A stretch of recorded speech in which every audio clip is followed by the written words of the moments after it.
Sejam muito bem-vindos ao canal Valdinei Martins. Pessoal, hoje a gente vai tratar da tensão política aqui no estado do Rio de Janeiro. Tudo indica, a gente está na expectativa aí para a renúncia do governador Cláudio Castro, prevista para acontecer amanhã, segunda-feira, dia 23 de março. O governador passou a última semana fazendo os ajustes no governo. Alguns nomes, alguns secretários precisavam deixar o cargo, porque irão disputar a eleição em outubro, então precisavam sair do governo para ter o tempo necessário para disputar a eleição, e o governador já começou, já organizou a casa, colocando novos secretários escolhidos por ele para ocupar essas pastas. Com isso resolvido, o governador deve renunciar nessa segunda-feira. A data ela é muito específica, muito emblemática, porque na terça-feira, no dia seguinte, o governador vai ser julgado no TSE.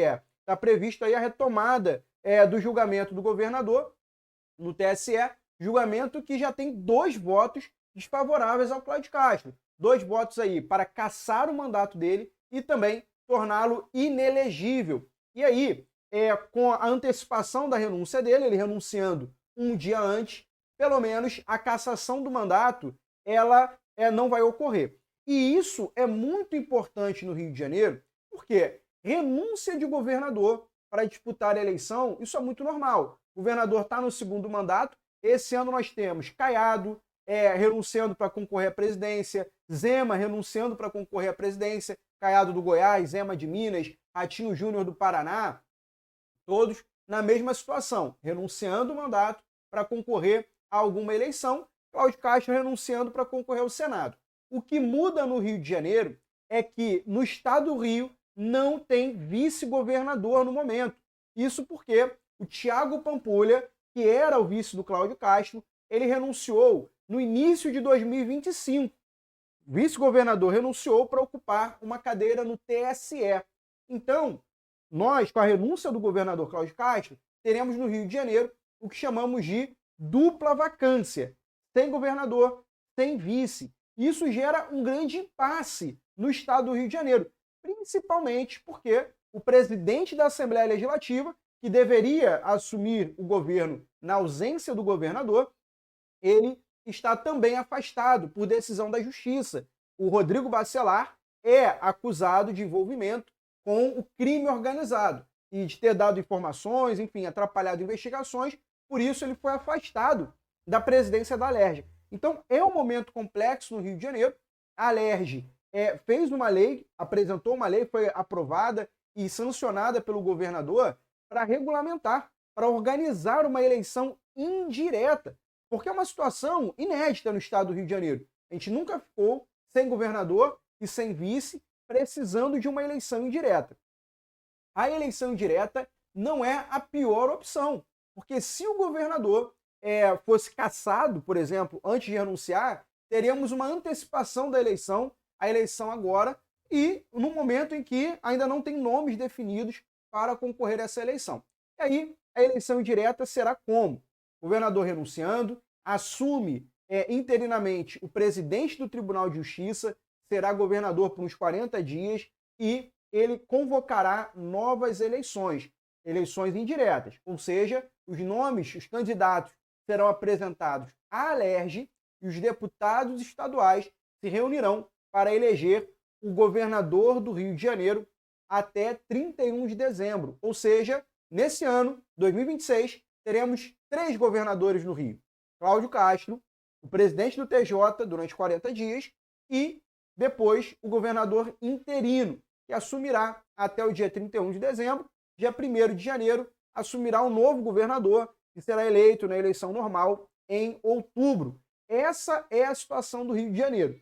Como se não bastasse tanta complicação aqui no Rio, a gente tem o seguinte: como é uma situação inusitada, nós nunca tivemos eleição indireta dessa forma aqui no estado do Rio de Janeiro, não havia uma lei para regular como seria essa eleição.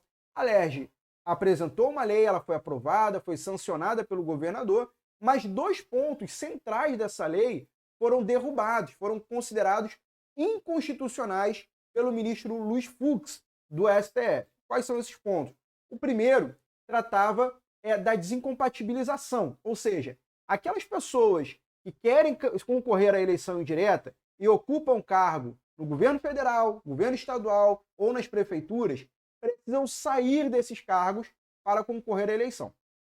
A lei, ela previa que elas deveriam se afastar 24 horas antes da eleição. O que se disse, nada disso. Vai ser como na eleição normal, 6 meses antes da eleição. E aí nós temos um problema. O nome que o governador Cláudio Castro queria indicar para essa eleição indireta é o do secretário da Casa Civil, Nicola Missioni. Nicola Missioni não se afastou 6 meses antes dessa eleição, não poderá concorrer. Além dele, também tinha Douglas Ruas, que é o pré-candidato a governador pelo PL na eleição de outubro, também poderia concorrer. Essa eleição de governador interino não poderá também, porque é secretário no governo Cláudio Castro. A oposição também tem problemas.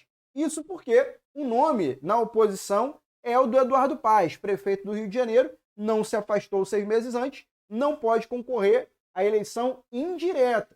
E aí, o plano B deles seria o ex-deputado André Ceciliano, que foi presidente da LERJ, André é do PT e agora ocupa um cargo no governo Lula.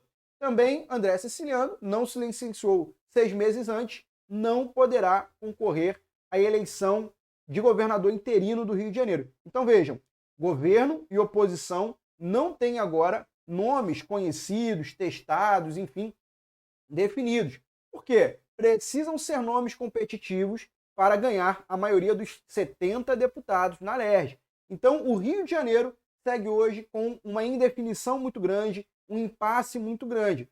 Diante disso, algumas páginas nas redes sociais começaram a fazer suas apostas e sugeriram, por exemplo, o nome do deputado Márcio Gualberto. O deputado estadual Márcio Gualberto é o presidente da Comissão de Segurança Pública na LERJ, então ele trata de um tema que interessa a toda a população, é policial civil, trata muito bem, entende bem o tema, tem bom trânsito com a população, com os policiais sobre segurança pública. É um deputado que tem uma articulação muito boa, gabinete aberto, é muito próximo ao presidente Bolsonaro, ao núcleo do presidente Bolsonaro. Então, é bem visto pela população, foi apontado por algumas páginas, como você vê aí, como um possível nome, um possível candidato. É importante frisar, esse apontamento, essa discussão, não reflete o interesse do próprio deputado em ser governador interino do Rio de Janeiro e também não reflete o interesse do partido. Quer dizer, a gente não sabe se o deputado quer concorrer ou se o partido quer lançá-lo. Foi uma discussão que surge nas redes sociais, provocada pela sociedade, mostrando que a sociedade, especialmente a direita, os bolsonaristas, eles querem participar dos debates, das discussões que vão apontar os nomes para concorrer a governo, prefeitura, senado, enfim, a população quer se envolver nessas discussões. Bom, o fato é, nesse momento, nós temos essa indefinição para a eleição de governador interino.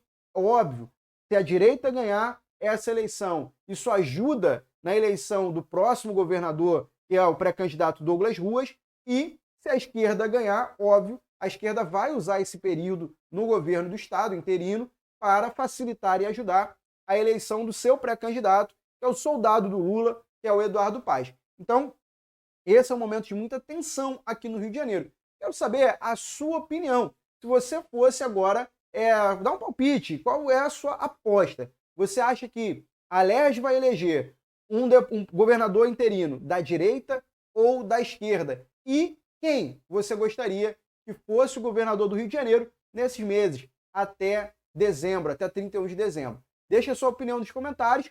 Também quero pedir a você, não se esqueça de deixar o seu like nesse vídeo, também se inscreva no canal Valdinei Martins. Muito obrigado, um forte abraço e até o próximo vídeo. Tchau, tchau.